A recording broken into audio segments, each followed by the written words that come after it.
Ok, ahora sí, vamos a dar inicio entonces al evento. Vamos a darle la bienvenida al doctor Freddy León. Él es médico cirujano egresado de la Universidad de Carabobo y actualmente es residente del tercer nivel en la especialización de anestesiología y reanimación del Hospital General Nacional Ángel Larralde y por supuesto facilitador de OES. Es un honor para nosotros tenerlo acá en el evento, doctor, así que bienvenido. Ya puede iniciar. Bueno, muy buenas noches a todos los presentes. Igualmente, gracias por la presentación, por el equipo de OES. Igualmente les comento, así como les envié el mensaje hace unos momentos o hace unos minutos, que es para mí un grato placer y un honor estar el día de hoy compartiendo con los pequeños conocimientos que a lo largo de los años uno ha ido adquiriendo en el área médica, sin dejar de lado la importancia que tiene la institución como es OES, que se ha encargado desde hace bastantes años de la formación, de la preocupación por tener modalidades, formas y herramientas para que todos los que estamos en el área de las ciencias de la salud podamos seguir formándonos. Como nuevamente les digo, es para mí un grato placer compartir con ustedes la noche de hoy. Igualmente, esto solo será un pequeño abreboca de lo que es la amplitud o del gran conocimiento que implica la farmacología médica. De una sola vez les adelanto, farmacología médica, ¿por qué? Porque la aplicación de la farmacología tiene diversas aristas, no solamente en el área médica, también en el área veterinaria, en el área farmacéutica propiamente dicha, en el área del bioanálisis, de la enfermería, entre otros. Como les mencioné hace un pequeño momento, es una pequeña introducción. Gracias por la presentación por el equipo de OES y nuevamente me presento ante ustedes. Yo soy entonces Freddy León, orgulloso residente de anestesiología y reanimación en su tercer nivel, un área donde para bienestar mío en este caso y de ustedes el día de hoy que están compartiendo conmigo, es de amplio conocimiento y de estricta necesidad el manejo de todo lo que son los fármacos y medicamentos. Muchas gracias nuevamente al equipo de OES. Entonces pido la autorización. Vamos a iniciar entonces la clase. Sí, doctor, puede iniciar.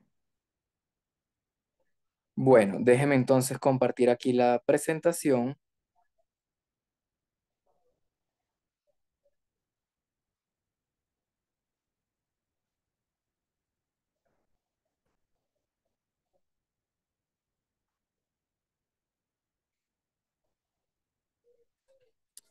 Ok, por favor notifíqueme si se logra ver la primera presentación, la primera página que dice farmacocinética. Sí, se ve perfecto, doctor. Ok, bueno, dando inicio a al tema o al tópico a tratar el día de hoy, es importante reconocer que cuando vamos a estudiar la farmacología, es necesario siempre entender que esta materia o este tópico se va a entrelazar, entremezclar, va a verse relacionado íntimamente con muchas áreas conexas. ¿Qué quiero decir con esto?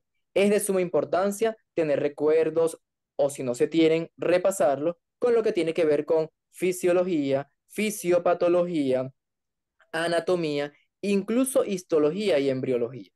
¿Por qué? Porque al tratar o al conversar sobre los medicamentos o fármacos, tenemos que recordar que todos estos compuestos o sustancias van a realizar modificaciones dentro de la esfera de cualquiera sea los sistemas para el cual están diseñados o descritos.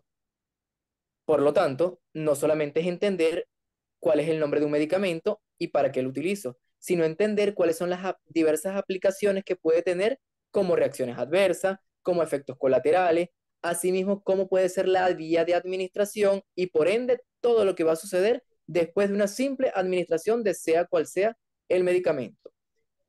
Eso prácticamente es lo que se conoce, lo que se describe con el nombre de farmacocinética. Podemos observar en la primera diapositiva como tenemos una imagen de un cuerpo humano o de un individuo.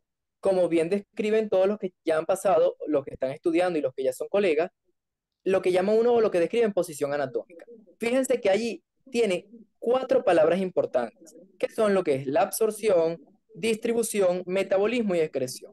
De una sola vez les adelanto que eso va a ser la materia, el tópico, el ABC de todo lo que va a tratar la clase del día de hoy.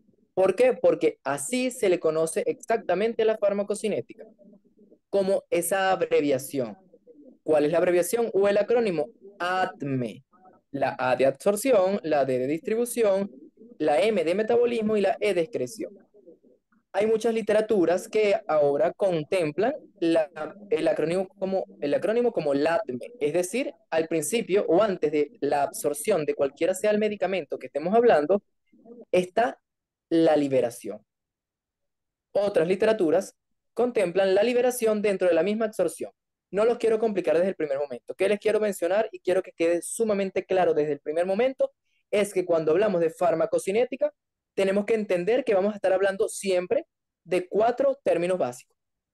Para yo entender la farmacocinética de cada medicamento, tengo que entender cómo es su absorción, cómo es su distribución, cómo es su metabolismo y cómo es su excreción.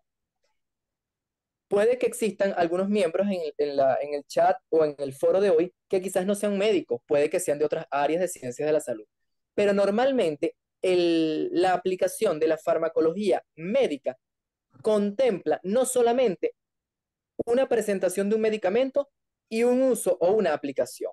La farmacología médica contempla son todos los, todas las modificaciones que pueden contemplarse al administrar un medicamento. ¿Qué les quiero decir con esto?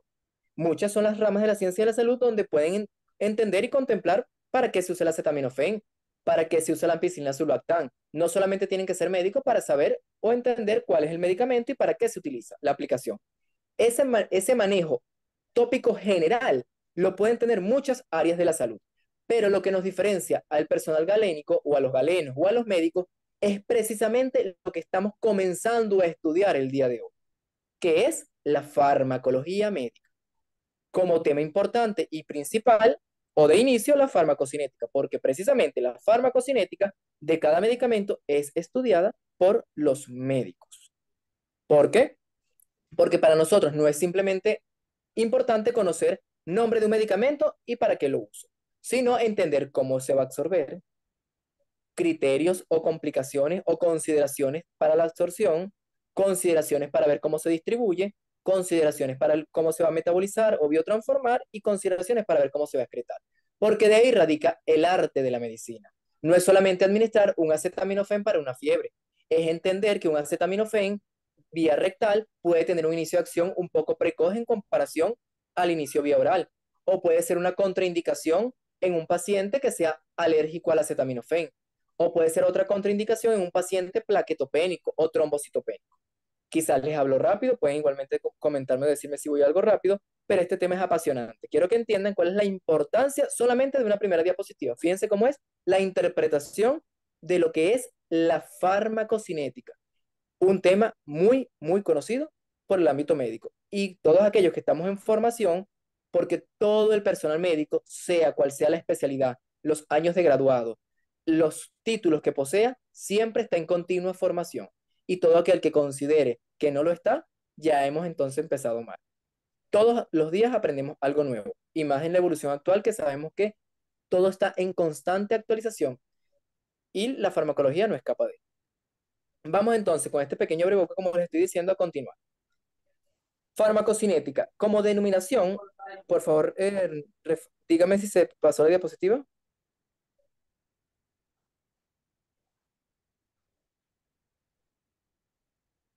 Sí, doctor. Ok, perfecto. Continuando entonces. Definiendo la farmacocinética, tenemos como la rama de la farmacología que estudia, que va a estudiar lo que les acabo de explicar. Todo lo que es absorción, distribución, metabolismo y excreción. Allí tienen una separación como lo representan algunas literaturas. Por lo menos la disposición es una terminología que se usa para englobar tanto la absorción como la distribución. Y el destino se encarga de englobar al metabolismo y la excreción. ¿Qué quiero que quede entonces claro? Que ya se los he repetido más de una vez. Farmacocinética es la rama de la farmacología que se va a encargar de estudiar las cuatro palabras que les acabo de mencionar. Este dibujo o representación gráfica que tienen abajo es bastante, vamos a decirlo, sencillo. Pero una vez que me lo conseguí o que me lo topé hace unos cuantos años, es de suma importancia. Ahí radica, es la esencia de la interpretación de este tópico. Fíjense cómo pueden evidenciar que un pequeño dibujo con una representación gráfica de un individuo con un arco y una flecha, señalando a lo que parece ser una cápsula. Que bueno, pueden pensar que es otra representación. Quiero que lo entiendan como una cápsula. Fíjense que allí arriba el título dice farmacocinética, efectos o efectos del organismo sobre el fármaco. Muy importante que lo entendamos bien. Son todos aquellos procesos que realiza o que se ejecutan en el cuerpo humano fisiológica o fisiopatológicamente para absorber, distribuir, metabolizar y excretar un fármaco que es administrado. No debemos olvidar este pequeño dibujo, porque en la próxima clase o en los próximos tópicos se entenderá lo que es la farmacodinamia, una rama primo y hermana de la farmacocinética, que es el estudio en contraposición de lo que vamos a hablar el día de hoy. Entonces, dando paso a la primera palabra o al primer tópico de lo que es la farmacocinética, tenemos la absorción. La absorción, como ya les mencioné, según las literaturas, tiene como anteposición o como precursor la liberación. ¿Qué quiero decirles con esto? Sea cual sea la vía de administración de un fármaco, para poderlo absorber en nuestro organismo, tiene que liberarse. ¿Qué pasa? Que en algunas presentaciones o algunas formas de administración, la liberación se salta porque el medicamento está listo para usarse en torrente sanguíneo. En otras oportunidades no, por ejemplo, en una cápsula, el envoltorio que tiene el medicamento o fármaco tiene que ingresar a cavidad gástrica, en cavidad gástrica, gracias a los ácidos gástricos, disolverse, es decir, liberarse la sustancia para luego comenzar a absorberse. ¿Qué les quiero decir con esto? En algunas oportunidades, según la vía de administración del fármaco, puede saltarse el paso de la liberación, pero todos, sea cual sea la vía de administración, requieren la absorción. Espero que quede claro eso. Como bien dice la diapositiva, la absorción no es más que el proceso en el cual se pone a disposición del organismo el fármaco. ¿Para qué? ¿Para qué se pone a disposición del organismo? ¿Cómo es eso? ¿Cómo se come eso? La absorción no es más que lograr que el componente, la sustancia química molecular del fármaco, llegue al torrente sanguíneo. Eso es la verdadera absorción, quiero que quede claro. Absorción no es más que la colocación o la llegada de la sustancia farmacológica al torrente sanguíneo. Todos los pasos previos son los que van a requerirse, a necesitarse para que se ejecute la absorción. Por eso, como les digo, en algunas oportunidades existe la liberación, en otras oportunidades no. ¿Por qué? Porque si es una vía de administración endovenosa, en donde el medicamento está como componente o como sustancia química lista, inoculado o colocado en torrente sanguíneo, ya nos saltamos el proceso de liberación y de una vez se llegó a la absorción. Esta absorción va a requerir en muchas oportunidades, para no decir que en el 100%, paso a través de membranas. Debemos recordar que todo nuestro sistema, como les mencioné hace un momento, debemos tener presente las otras materias conexas. Histología, fisiología, por ejemplo. O fisiopatología, porque normalmente la administración de un fármaco es en el contexto de una patología, es decir, un contexto fisiopatológico. Entonces, para poder absorberse, normalmente hay que pasar a través de unas membranas. Por lo tanto, hay que estudiar entonces o recordar fisiología. Existen transportes pasivos y transportes activos. La farmacología, si bien es cierto, no es basarse en estudiar fisiología nuevamente, porque se supone y se sobreentiende que todo aquel que está pretendiendo o está intentando aprender farmacología ya ha pasado por materias básicas que prelan, como son fisiología, fisiopatología e histología. De todas maneras, podemos recordar, el paso a través de membranas existen varios transportes. Puede ser transportes pasivos o activos. Vamos a hablar un poquito de esto sin ahondar mucho, pero recordemos que el transporte pasivo se le considera como aquella modificación o paso de sustancias que no requieren o que no gastan energía, es decir, moléculas de ATP. ¿Cuáles son estos transportes? La difusión pasiva, la difusión facilitada e incluso la filtración. Pero aquellos transportes o movilización de sustancias donde se utiliza o se requiere un gasto energético, es decir, utilización de moléculas de ATP, son considerados el transporte activo. ¿Como cuál? Como la endocitosis, la pinocitosis. Ahí les coloqué una representación algo esquemática de lo que en algún momento ustedes ya debieron haber estudiado.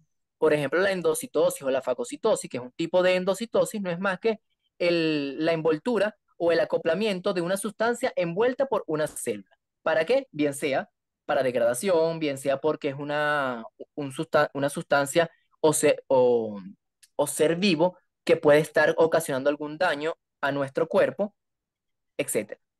¿Qué quiero que entiendan y recuerden? Que para poder absorberse se requiere el estudio del transporte para recordar cómo se llega o cómo pasan las sustancias a través de nuestro organismo. Van a existir varios o diversos factores que modifican la absorción. Ahí es donde les digo que se pone sabroso, se pone nutritivo este tema, porque ahí es donde realmente se comienza a estudiar. Es muy fácil decir, claro, para que yo tenga el medicamento o el fármaco útil o utilizable en el organismo, tiene que estar en torrente sanguíneo. Eso es muy fácil aprenderlo. Ah, pero hay muchos factores que van a modificar esta absorción. Esta absorción se ve modificada por características físico-químicas propias de la sustancia y también por algo tan sencillo como la presentación del fármaco. Vamos a empezar un poco de atrás hacia adelante, lo más fácil, la presentación del fármaco. Para poder absorber, como ya les adelanté hace un momento, un fármaco en presentación en cápsulas, tiene que por lo mínimo ser ingerido vía oral, pasar por todo lo que es el tubo digestivo o el sistema digestivo superior, llegar a la cámara gástrica o en algunas oportunidades el duodeno para la liberación para disolver esa envoltura y luego poder entonces tener la molécula o la sustancia química y comenzar la absorción. Eso es un poco más enlentecido que si yo les digo simple y llanamente que un medicamento fue administrado vía endovenosa, vía intraarterial. ¿Por qué? Porque nos estamos saltando la disolución o el disolvente de lo que es una envoltura, una cápsula, al igual que la tableta. La tableta no tiene una envoltura, pero es necesario que se disuelva todo aquel medicamento en la cámara gástrica para luego comenzar a absorberse. Es muy diferente a una presentación endovenosa, intramuscular o incluso la sublingual. Una de las principales vías o de administración más rápida es la vía sublingual. Como les estoy diciendo, la presentación del fármaco va a ser un factor importantísimo que modifica la absorción. No es lo mismo entonces, por eso es que muchas personas de manera coloquial dicen que si se sienten muy mal o están muy graves, no es que requirió que el medicamento fuese endovenoso. Claro, eso lo puede saber cualquier persona, pero desde el punto de vista médico es importante conocer por qué. ¿Por qué? Ya sabemos que la absorción es mucho más acelerada. Nos evitamos por lo menos varios pasos. Asimismo, tenemos características físico-químicas, por lo menos la concentración. Aquí también tenemos que hablar en farmacología un poco de lo que es la química. A mayor concentración, mayor absorción. Esto también va un poco de la lógica. ¿Qué quiero decir? No es lo mismo tener que pasar o que llegar al torrente sanguíneo un cuarto de una molécula a que usted tenga 3 millones de moléculas en cámara gástrica para que pasen al torrente sanguíneo por absorción de los capilares. Es mucho más fácil o más posible o con mayor posibilidad que un fármaco o una sustancia que esté en mayor concentración sea absorbida que una que está en poca concentración. Por eso es que ahí también comienza a ponerse más interesante la situación, porque no simplemente por tener mucha concentración de un medicamento hace más efecto, eso lo estudiaremos después. Incluso podemos pasar al otro extremo, que son los efectos tóxicos, efectos nocivos, simplemente por una concentración elevada. Pero sí debemos saber que a mayor concentración, mayor absorción. La disolución. Hay varios factores que van a modificar la disolución. Uno de ellos es la temperatura. A mayor temperatura, disculpen, mayor disolución. ¿Qué quiere decir esto? Por eso es que está contemplado desde el punto de vista fisiopatológico que toda persona o todo individuo con cuadros febriles se encuentra en un estado hipercatabólico. ¿Qué quiero decirle con esto? Futuros galenos y los que son ya colegas, recordarles. Todo medicamento que es administrado en un paciente que está febril ya de por sí tiene un metabolismo acelerado. Por lo tanto, picos, efectos pico, inicio de acción y duración del fármaco puede verse modificado normalmente en disminución.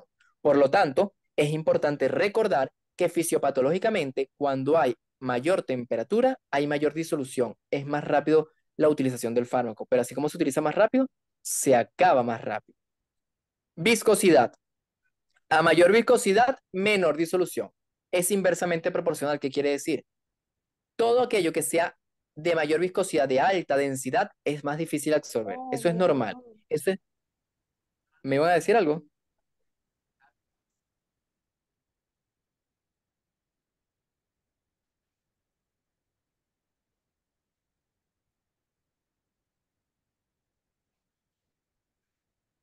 Bueno, aparentemente no. Continuemos. Es normal el entendimiento que el paso a través de las membranas está contemplado como si fuese es comparado como un filtro. Los poros de un filtro tienen un espacio, una distancia, un diámetro. Si la sustancia que va a atravesar a través de esos poros es de mayor viscosidad, de mayor densidad, le va a costar mucho más. Por lo tanto, la absorción o la disolución va a ser menor. El grado de agitación, esto también tiene que ver con la forma en cómo se tienen algunos medicamentos. Existen medicamentos que ya cada vez son menores, que era necesario la reconstitución constante antes de la administración. ¿Por qué? Porque a mayor grado de agitación era mayor la disolución. ¿Qué quería decir esto? Que había muchos medicamentos que se fragmentaban o se separaban en partículas que dificultaban o enlentecían la absorción. Igualmente, el tamaño de las partículas es más o menos lo mismo, el mismo principio que la viscosidad. Si son de gran tamaño, va a ser el más difícil o se va a dificultar más la disolución, al igual que la forma de los compuestos. ¿Qué quiero entender o darles a entender con todo esto? Fíjense que un contexto fisiopatológico de un paciente, sea cual sea, va a modificar la simple absorción de un medicamento. ¿Cómo aplicamos esto? Porque qué es lo interesante de lo que se ha comentado en todo lo que es los comentarios, la publicación de las clases. La aplicación clínica. Como les acabo de hablar de lo que es picos febriles. Igualmente, la aplicación médica de un medicamento en un pico febril ya sabemos que va a haberse modificado la absorción. Normalmente es mucho más rápido entonces la disolución. Asimismo como el tamaño de las partículas. Entiéndase que una ampolla normalmente oleaginosa, que sea aceitosa, que sea viscosa, cuando se administra de manera intramuscular, va a tener mayor lentitud en la absorción. Al tener mayor lentitud en la absorción, va entonces a entenderse o tiene que comprenderse que si usted está buscando un inicio de acción tan rápido como el endovenoso, no va a ser contemplado en uno intramuscular que de paso del medicamento sea oleaginoso. ¿Por qué? Por lo que estamos hablando. Son factores que modifican la absorción inherente a las características físico-químicas. Al igualmente que la liposolubilidad, que está también aquí descrita, que va a depender del coeficiente de partición. ¿Qué quiere decir esto? Cada sustancia que sea lipídica tiene un coeficiente de partición. Eso no es más que el número, es un valor estadístico obtenido en un laboratorio que te dice cuál es el valor necesario para que este medicamento sea compatible o disuelto en agua. Cada uno va a tener el suyo. Eso no es algo que deban memorizarse, pero sí entender que la liposolubilidad es un factor importante, como les estoy diciendo. Un medicamento oleaginoso tiene mayor liposolubilidad, por lo tanto, la absorción va a ser un poco más lenta. Seguimos con los factores que modifican la absorción. Así como teníamos inherentes a la presentación del fármaco, inherentes a las condiciones físico-químicas, también tenemos unos inherentes al individuo. Tenemos que comprender que en medicina siempre van a haber variaciones dependientes de los individuos. Es decir, ustedes cuando siempre han estudiado y han contemplado ciertas patologías, ustedes ven que dentro de las causas muchas veces está idiosincrática, es decir, causa característica o propia de ese individuo, por lo menos. Dentro de la farmacología tenemos que estudiar la superficie de absorción. Por ejemplo, a mayor superficie de absorción, mayor será la absorción, valga la redundancia. ¿Cómo es la aplicación clínica de esto para todos los presentes? Fíjense, no es lo mismo un medicamento administrado vía oral, por lo menos, les pongo el ejemplo,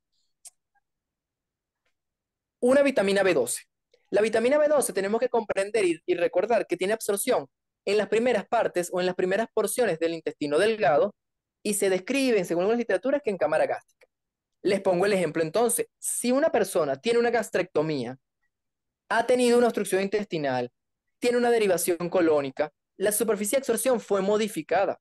Al tener una modificación de la superficie de absorción, ya, por ende, el medicamento que se iba a absorber no va a tener lo mismo o el mismo principio que en otro paciente. Eso es la aplicación de la farmacología médica.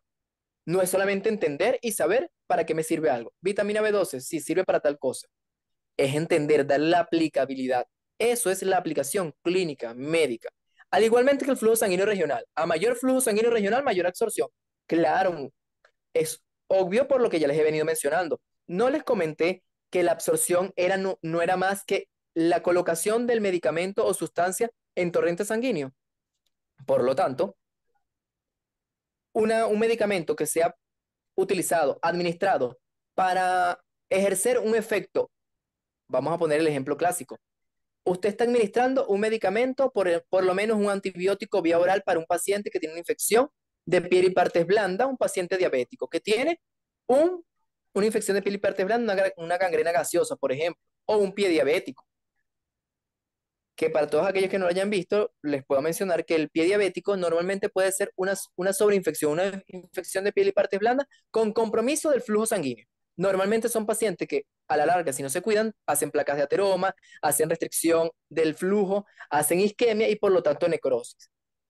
Les comento, es entendible o es necesario recordar que un medicamento que sea administrado vía oral, que viaje por torrente sanguíneo para hacer un efecto en X zona, en donde el flujo está limitado o está comprometido, no estamos haciendo nada, estamos haciendo, como dicen por ahí, nada. Es decir, tenemos que entender que si el medicamento no se está absorbiendo en la zona que se requiere, porque él puede estar en torrente sanguíneo, pero no va a llegar al foco o a la necesidad o a la aplicación. Por lo menos, típicamente, un pie diabético con restricción del flujo. Por lo tanto, si el flujo está restringido, la absorción no se va a dar en esa zona. Y no podemos dejar la vía de administración de lado. Ya también se los he mencionado, me les adelanté mucho. Las vías de administración van a tener mucho que ver con la absorción del medicamento. Por lo menos tenemos las inmediatas, como ahí les coloqué una pequeña descripción de las inmediatas. ¿Cuáles son? La intradérmica, intramuscular, endovenosa, intraarterial. Es decir, nos saltamos la liberación. Ya tenemos el medicamento listo para la utilización. En cambio, en las mediatas, o también llamadas indirectas, tenemos la vía enteral típica, que es vía oral, vía bucal o sublingual, incluso la vía rectal, que aun cuando la vía rectal puede ser más acelerada y más rápida que la oral, también es considerada mediata. ¿Se entiende por qué? Porque tiene que pasar por un proceso de liberación para luego la absorción. Pasamos a la segunda fase o a la segunda terminología o al segundo término de lo que es la farmacocinética, que no se lo olvide nunca entonces, farmacocinética es absorción, distribución, metabolismo y excreción. Ya hablamos de la absorción y todo lo que modifica la absorción. Ahora hablemos de la distribución. ¿Qué se entiende por distribución? No es más que la forma en cómo el medicamento o el fármaco se traslada desde donde se absorbe hasta donde se vaya a ejecutar su función, luego a donde se vaya a eliminar, metabolizar y eliminar.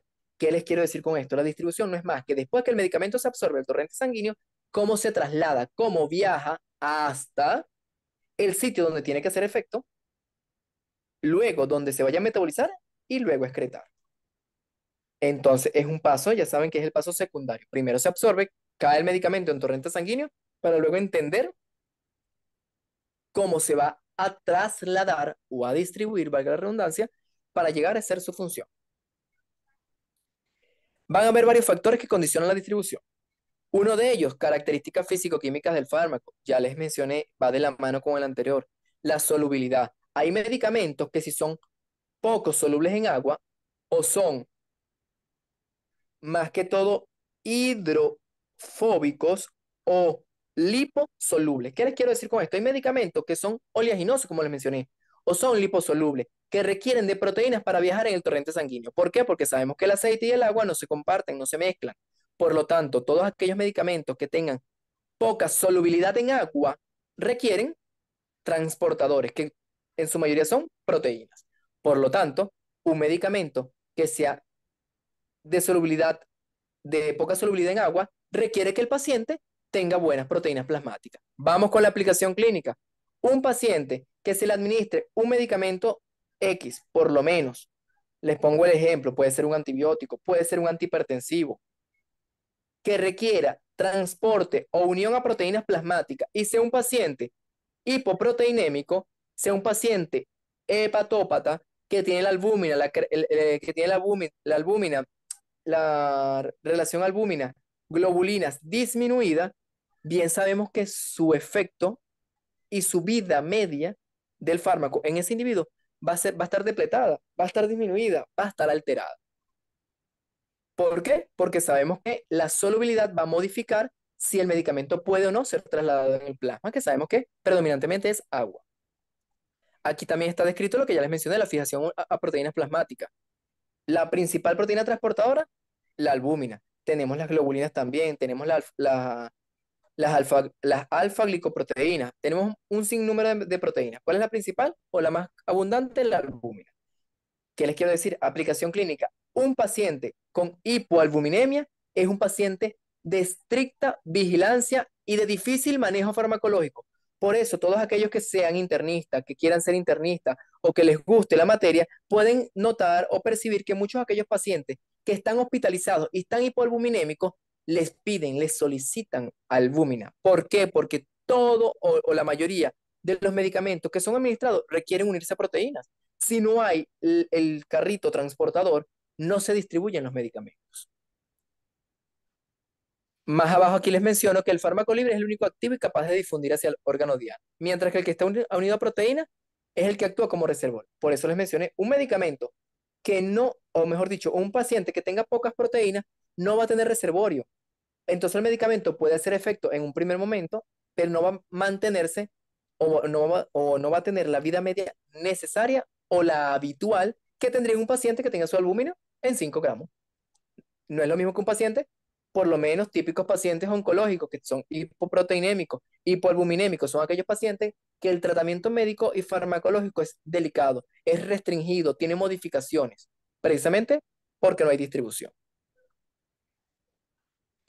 Seguimos con los factores que condicionan la distribución. El flujo sanguíneo, igualmente les mencioné. Si el medicamento está unido a proteínas y viaja por torrente sanguíneo, pero no hay flujo sanguíneo, es decir, no hay carreteras para llegar al sitio, igualmente no se va a distribuir. Y las barreras fisiológicas, sumamente importante. Tema de especial relevancia para el ámbito médico. Las barreras fisiológicas, las típicas, barrera placentaria, barrera hematoencefálica, cápsula articular o barrera articular, existen. Barrera oftálmica u oftalmológica, existen muchachos, o jóvenes, o participantes. Existen medicamentos que no se administran vía oral o incluso vía endovenosa porque tienen barreras fisiológicas que impiden su llegada. Por lo menos, caso habitual, caso típico, oftalmología. La distribución de los medicamentos al globo ocular son pocas, ínfimas, insignificantes. Por lo tanto, ustedes deben conocer, si han tenido la oportunidad bueno, oportunidad, más bien eso es, o sea, la mala, el mal paso de haber tenido una patología oftalmológica o algún paciente con patología oftalmológica, deben saber o conocer que la mayoría de los tratamientos oftalmológicos son tópicos, son de aplicación directa sobre el globo ocular. Bien sea un antibiótico, un antimicótico, un antiinflamatorio, son administrados de manera tópica, en gotas oftálmicas, en ungüentos. ¿Por qué? Esta es una de las características típicas de las barreras fisiológicas. El globo ocular tiene poca penetración a la circulación sistémica. ¿Qué les quiero decir? Medicamentos administrados de manera sistémica tienen poca o escasa penetración al globo ocular. Típicamente también la barrera articular. Son muchas las oportunidades en donde existen tratamientos intraarticulares, porque de resto no es efectivo. ¿Por qué? Por las barreras fisiológicas. Igualmente, medicamentos intratecales, porque tenemos la barrera hematoencefálica. Medicamentos, el, con respecto a las embarazadas, tenemos que saber que hay medicamentos que no atraviesan la barrera placentaria. Y en algunas oportunidades es necesario, en otras oportunidades no, más bien se necesitan que no atraviesen la barrera. Por ende, es un factor importante conocer cuáles son los medicamentos que atraviesan barrera placentaria, que atraviesan barrera hematoencefálica. ¿Por qué les digo esto? Es muy común saber y conocer que existen tratamientos para meningitis. Usted para eso debe conocer que el medicamento atraviese barrera hematoencefálica, porque si no lo atraviesa, no estaría estudiando. Espero que me estén entendiendo poco a poco. Para hablar de la distribución, también tenemos que conocer los compartimientos. Esto tienen que tener cuidado al momento de leerlo o estudiarlo, porque no estamos hablando de compartimientos musculares, no estamos hablando de compartimientos a nivel del sistema nervioso central, no, estamos hablando de compartimientos farmacocinéticos o compartimientos farmacológicos. Aquí tenemos, hay varios modelos descritos. Está el modelo tricompartimental o el bicompartimental. Y hay fármacos que se distribuyen en un modelo tricompartimental y en uno bicompartimental. Ustedes dirán, ¿qué significa eso? Hay medicamentos que tienen una distribución a tres compartimientos, otros que son a dos compartimientos. ¿Cuáles son estos compartimientos? El central, el periférico superficial y el periférico profundo. También lo pueden conseguir en algunas literaturas como primario, secundario y terciario. ¿Cuál es el compartimiento central? No es más que el que está muy bien irrigado o aquellos órganos que están perfectamente o profundamente irrigados. ¿Qué les quiero decir con esto? Medicamentos del compartimiento central son aquellos medicamentos que tienen predilección por los órganos bien irrigados o bien perfundidos, por ejemplo, cerebro, corazón, riñón, hígado y pulmón. Hay medicamentos que tienen predilección por los órganos bien perfundidos. Hay otros que son bicompartimentales, que tienen la habilidad de difundirse o distribuirse en dos compartimientos, en el central que ya les mencioné, y tenemos un periférico superficial y un periférico profundo, o un periférico lento y rápido. ¿Cuál es el periférico rápido? Todo lo que tenga que ver con musculatura. Los órganos o son los órganos secundarios a donde llegan los medicamentos, porque es una irrigación secundaria. No están tan bien perfundidos como los que les mencioné anteriormente, pero tampoco están tan depletados o tan escasos de flujo sanguíneo como el tercer compartimiento o el de perfusión lenta, como lo es el tejido adiposo. Esto es algo característico y siempre son preguntas de examen. Todas aquellas modificaciones o cuáles son los compartimientos centrales, periférico superficial y periférico profundo. Se denomina biodisponibilidad a la cantidad de fármaco libre en un momento dado. Hay fármacos que tienen alta biodisponibilidad. ¿Qué les quiero decir? Hay fármacos que ustedes administran y un 80% llega a torrente sanguíneo y puede ser utilizado. Hay otros medicamentos que no, apenas se aprovecha un 5% de lo que es administrado. Lo demás se pierde, se degrada, se metaboliza o simplemente se queda unida a proteína y no hace efecto. Todo eso se le estudia a cada medicamento. Por eso es tan bonita y tan amplia la farmacocinética. A cada medicamento o fármaco se le debe estudiar la farmacocinética. Aquí tenemos un esquema, fíjense, el compartimiento central es el principal, el que tenemos ahí de primero, que está como en verde.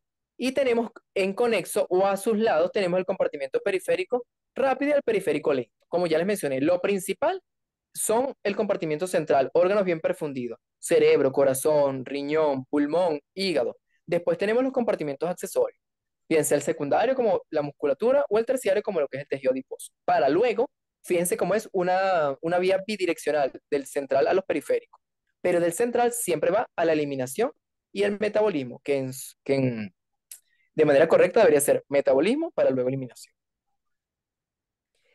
Hablando entonces ahora de la tercera fase o de la tercera etapa, tenemos lo que es el metabolismo o biotransformación. Van a entender o van a saber que algunas literaturas las ponen como sinónimos, el metabolismo y la biotransformación. Otras literaturas no. Colocan que la biotransformación es parte del metabolismo. En la mayoría de las literaturas contempladas en nuestra Universidad de Carabobo los toman como sinónimos, metabolismo o biotransformación. No es más que todos aquellos procesos enzimáticos, aquellos mecanismos por los que tiene que pasar el medicamento después de que se absorbió, está en torrente sanguíneo, se distribuyó, llegó al sitio donde va a hacer efecto. Después de que va a hacer efecto, es necesario que pase a ciertos órganos o en ciertas circunstancias para que ese medicamento le ocurran unos procesos enzimáticos y luego pueda ser eliminado, excretado de nuestro organismo. Algo de especial importancia para el ámbito médico, porque allí está la finalidad total de un tratamiento. Usted indica un medicamento, hace su efecto, pero necesitamos y requerimos que el cuerpo sea lo suficientemente hábil y esté en condiciones de transformarlo para poderlo eliminar. Como ya les mencioné, son un conjunto de enzimas que se encargan de ejecutar modificaciones a esta sustancia para que luego pueda ser excretado. La mayoría del metabolismo o la mayoría de los medicamentos se metabolizan en el hígado fundamentalmente, pero también tenemos medicamentos que se metabolizan en riñón, que se metabolizan en pulmón, en intestino, en glándulas suprarrenales, etcétera. Incluso, y sumamente peligrosos, aquellos medicamentos que se excretan sin metabolizar. ¿Por qué? Porque son medicamentos que hasta que no salen del organismo están ejecutando o están haciendo su efecto. Peligroso estos medicamentos. Eso siempre se le estudia a cada uno de ellos. Este proceso se lleva a cabo en dos fases. ¿Cuál proceso? El proceso de metabolismo o biotransformación. Se le describe farmacológicamente dos fases. Tenemos la fase uno y la fase 2. La fase uno o en la fase uno son aquellos donde la sustancia que ya fue absorbida y distribuida ejecuta su efecto y va a modificarse para convertirlo en una molécula. Puede ser activa, peligrosa, o puede ser simplemente un profármaco. ¿Qué es un profármaco? Un medicamento que se administra de manera inactiva y requiere de una enzima necesaria en nuestro organismo para que se pueda activar. Eso normalmente es la fase uno. Luego, la fase 2 no es más que combinar ese medicamento, ese metabolito que quedó, con otra sustancia para que luego pueda ser reconocido por el órgano que lo va a excretar y así se puede eliminar. ¿Qué les quiero decir con esto? La fase uno se encarga de cambiar la estructura normalmente del medicamento, pero en la fase 2 es la necesaria para acoplar, asociarle, bien sea una molécula, bien sea un átomo, a esa estructura para que pueda ser reconocido, por lo menos en la mayoría de los casos, por el riñón y lo pueda excretar. ¿Cuáles son esos mecanismos o esos acoples? Por lo menos la oxidación, la reducción. ¿Qué quiere decir eso? Colocarle una molécula de oxígeno o una molécula de agua, adosarle, agruparlo con una molécula de agua o con una molécula de hidrógeno para que luego pueda ser reconocido por el riñón habitualmente y pueda ser excretado. Esto es, como dice allí en la diapositiva, fue en leerlo, en la fase 2 también se le conoce como reacciones de conjugación. Conjugación no es más que lo que les estoy diciendo, es agruparlo, mezclarlo, conjugarlo, valga la redundancia, con otra sustancia para que pueda ser excretado. ¿Cuáles son esas reacciones de conjugación? La glucuronidación, la acetilación, metilación. ¿Qué significa eso bioquímicamente hablando? Es decir, al fármaco se le adosa un acetil, o un grupo acetil, o un grupo metilo. ¿Qué es un grupo acetilo o un grupo metilo? Podemos recordar un grupo metilo, por lo menos un carbono con un hidrógeno asociado a una sola molécula, un etilo, dos moléculas, etcétera, etcétera, etcétera. En el momento del metabolismo podemos tener varios caminos o podemos llegar a varias circunstancias. Por lo menos, si te da un fármaco activo y ese fármaco activo por fase uno otorga un metabolito activo, ese metabolito activo normalmente ejecuta lo que nosotros deseamos o para lo que lo estamos administrando, un efecto terapéutico. Pero puede que ese fármaco activo dé un metabolito activo, pero tenga un efecto tóxico. ¿Qué les quiero decir por lo menos? En el área en donde yo me desenvuelvo, existen medicamentos que aun cuando usted lo administre, tienen unos metabolitos resultantes de la degradación que son incluso más eficientes que el propio fármaco administrado. Por lo tanto, es peligroso su utilización si no se tienen los conocimientos. Por eso dicen que el conocimiento es poder. Mosca, porque entonces muchos medicamentos se administran y con su metabolismo otorgan, dan un metabolito activo que puede incluso ser tóxico. Un ejemplo, la ketamina es un medicamento utilizado en anestesiología. Eso es la aplicación médica, aplicación clínica. ¿Por qué? Porque también incluso existen adicciones a la ketamina, mala utilización de la ketamina. Este medicamento tiene una aplicación médica excepcional en anestesia, pero él tiene un metabolito que incluso es hasta 10 veces más potente que la propia ketamina, y si no se tiene cuidado con ese metabolito, puede incluso llegar a ser tóxico. ¿Qué les quiero decir con esto? Siempre se le estudia el metabolismo a cada medicamento. Un fármaco puede ser administrado de manera inactiva y otorgar en el cuerpo humano un metabolito activo y generar un efecto terapéutico. O incluso un fármaco activo puede generar un metabolito inactivo. Todo esto es con cuál esencia, que entendamos los múltiples caminos que puede tener y la amplitud que puede dar cada medicamento en nuestro organismo. Factores que van a afectar este metabolismo. Tenemos lo que es la inducción enzimática o la inhibición enzimática. Ya les dije que el metabolismo no es más que la ejecución o la transformación enzimática. Por lo tanto, todos aquellos procesos que aceleren la enzima o que inhiban una enzima va a modificar el metabolismo. Bien puede ser la edad, el sexo, porque en la edad joven o en edades extremas de la vida, mejor dicho, lo que son los individuos muy, muy pequeños o los muy, muy ancianos, tienen alteraciones en el grupo enzimático. Normalmente ya tienen alteraciones o afectación hepática. Bien puede ser en la edad muy juvenil o en la edad muy joven porque falta maduración o en la edad muy avanzada porque ya está degenerado el tejido, ya hay lesión. ¿Qué les quiero decir con esto? Tan simple como la edad puede modificar un efecto farmacológico o un metabolismo. El sexo. Existen modificaciones tan simples como hombre y mujer para un medicamento. El embarazo. El embarazo es contemplado como un estado de alteración fisiológica, es un estado fisiológico pero con modificaciones. Hay muchos medicamentos que en el embarazo deben ser restringidos, tan sencillo como algunos antibióticos, algunos analgésicos, algunos AINES deben ser restrictivos o deben ser contraindicados en el primer trimestre, porque puede generar cierre del foramen oval en el producto de la gestación. Eso es aplicación clínica. Por eso es que se contempla o se dice que un medicamento para tratar los dolores o incluso la fiebre en una embarazada todavía, o el menos lesivo es el acetaminofén, está contemplado que existen medicamentos lesivos como la indometacina, un AINE, pero en la embarazada no se debe utilizar algunos antibióticos, que aun cuando antes se consideraba que, el, que algunos antibióticos como la quinolona podían alterar la estructura articular, hoy por hoy se dice que no es tanta la afectación y pueden ser utilizados. ¿Qué les quiero decir con esto? Llamarles la atención, darles un poco de la atracción a lo que es el estudio de la farmacocinética. Es un estudio muy, muy amplio y que se le investiga a cada medicamento. El citocromo P450 es el grupo enzimático por excelencia del metabolismo de la mayoría de los fármacos. Se encuentra en el hígado. Pero existen más de 18 familias de citocromo. No es más que un grupo de familias encargados del metabolismo. No lo olviden nunca. El cuarto, el elemento o la cuarta fase de la farmacocinética es la excreción. No es más que la salida de los fármacos. Una vez que se absorbieron, ya pasaron por la distribución, se metabolizaron y son necesarios o están listos para la excreción. Normalmente, el principal excretor en el cuerpo humano y a través de la farmacología se ha estudiado que el principal grupo o sistema excretor es la vía urinaria, es decir, los riñones. Pero en segundo lugar, tenemos la vía biliar o entérica. Existen también algunos pocos medicamentos que pueden ser excretados por sudor, saliva, leche o incluso epitelios de escamas. Algo muy característico y con aplicación clínica es por lo menos entender que el alcohol, por lo menos, tiene cierta excreción a través del sudor. Por eso es que es característico cuando llegan a la sala de emergencia aquellos pacientes intoxicados por alcohol.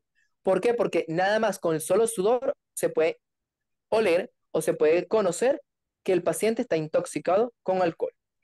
Existen medicamentos que son excretados por leche, que entonces están contraindicados en el momento de la lactancia materna. Existen medicamentos que son excretados a través de vías respiratorias, por lo menos en los gases halogenados utilizados en anestesiología, en algunos inhaladores para tratamientos de asma, etcétera. La vía renal, como bien dice la literatura, es una de las principales vías de excreción y una de las más importantes en el momento en que son medicamentos que se excretan de manera inalterada. ¿Qué quiero decir con esto? Como les dije hace un momento, hay muchos medicamentos que no se metabolizan, sino que se excretan de manera activa. Entonces, pendiente con estos medicamentos porque mientras permanezcan en el torrente sanguíneo, se están distribuyendo y están haciendo efecto. Entonces, medicamentos de este tipo que no tengan un buen funcionalismo renal o pacientes que no tengan un buen funcionalismo renal, crítico. Asimismo, la vía biliar. La vía biliar es la segunda en importancia. Normalmente las drogas que son de alto peso molecular son excretadas por vía biliar, porque, como les mencioné hace un tiempo, los medicamentos de alta liposolubilidad o que sean oleaginosos no son fácilmente excretados a través de la membrana glomerular o del filtrado glomerular. Por ende, son excretados a nivel biliar. Uno de ellos, fíjense, ahí tenemos la ampicilina, la digoxina, etc. Por vía intestinal, bueno, tenemos muchos medicamentos que incluso pueden ser excretados. Uno de ellos habituales y típicos, los antiparasitarios. Los antiparasitarios son necesariamente distribuidos a nivel entérico y excretados por vía digestiva o entérica. Ellos no tienen buena absorción sistémica o a nivel de torrente, pero precisamente es necesario que se queden en el torrente, discúlpeme, que se queden en la vía digestiva, porque ahí es donde están ejecutando su acción contra bien sea las cariasis o el parásito que estén tratando. Como ya les mencioné, bueno, otras vías de excreción tenemos la vía pulmonar, como los anestésicos, la cafeína a través de las glándulas salivales. Por ende, pueden saber o conocer que la cafeína se excreta por saliva. Eso es tan habitual como ustedes pueden hacer la prueba. El café, ustedes pueden entender o conocer que una persona que toma café se le acerca y con el aliento pueden conocer o saber si tomó café incluso unas horas después. Igual que la leche materna, como ya les mencioné, de alta importancia para las personas que están amamantando o que están lactando. La cinética de eliminación es un término de suma importancia y de mucha pregunta usualmente. Esto es la forma o la manera como se eliminan los medicamentos. Tenemos medicamentos que se eliminan con una cinética de primer orden. Esto no es más que decirles o conocer que se van eliminando según la cantidad de fármaco que haya. Es decir, se eliminan de manera acelerada o rápida mientras haya mucha concentración de este medicamento en el torrente sanguíneo. Pero a medida que va disminuyendo esa concentración, va disminuyendo la eliminación. Hay otros medicamentos que es de orden cero. Los típicos de orden cero, el omeprazol. Algunos el, los medicamentos del sistema nervioso central, por lo menos los antidepresivos, tienen cinética de orden cero. Quiere decir que se eliminan de manera constante y es de suma importancia porque siempre se requiere que haya una concentración plasmática estable de estos medicamentos en el nivel del torrente sanguíneo. Poco a poco, a lo largo, y si deciden continuar con nuestro apoyo, nuestras asesorías, igualmente como lo van a ir estudiando poco a poco, van a conocer que algunos medicamentos se le escribe y se le estudia la cinética de eliminación. Es decir, usted va a estudiar, por lo menos cuando nos toque estudiar inhibidores de bomba de protones, por lo menos el omeprazol, van a saber que es un medicamento de cinética de eliminación de orden cero, que se elimina siempre de manera constante. Y así con cada medicamento. Bueno, creo que ha sido muy grato y amplia la explicación del día de hoy. Igualmente sabemos que la farmacología es tan grande, para no ser un poco exagerado, como el universo. De verdad que es amplio, amplio, amplio, todos los pormenores, detalles que se le pueden estudiar a un solo medicamento. Y por ende, en las generalidades de farmacología es bastante denso en un primer momento. Igualmente estamos a su plena disposición, todo el equipo de OES y mi persona para cualquier duda o aclaratorio. Bueno, ha sido nuevamente un placer para mí estar con ustedes el día de hoy o la noche de hoy. Espero pasen feliz noche y que haya sido del agrado la clase para ustedes. Gracias. Muchísimas gracias a usted, doctor. De verdad que impecable clase, excelente. Y tal cual, así como usted mencionó, la farmacología es la base de muchas otras ramas de las ciencias médicas y que es importante que todo profesional de la salud, no solamente médicos, sino que hablo en general de todos los profesionales de la salud, debemos conocer y manejar adecuadamente. No solamente conocer los fármacos, sino saber su aplicación clínica y creo que esa es la base y el fundamento de este evento. De verdad que muchísimas gracias, doctor. Y bueno, para aquellos estudiantes que deseen permanecer en el curso, vamos a estar pasando toda la información por el grupo de WhatsApp. Les estaremos informando en el transcurso de la noche y los días posteriores. Y tal como se les prometió, el día de hoy les será enviado un material de apoyo correspondiente a la clase de hoy. Gracias, doctor. Feliz noche. Gracias a ustedes, feliz noche para ustedes, estamos para servir.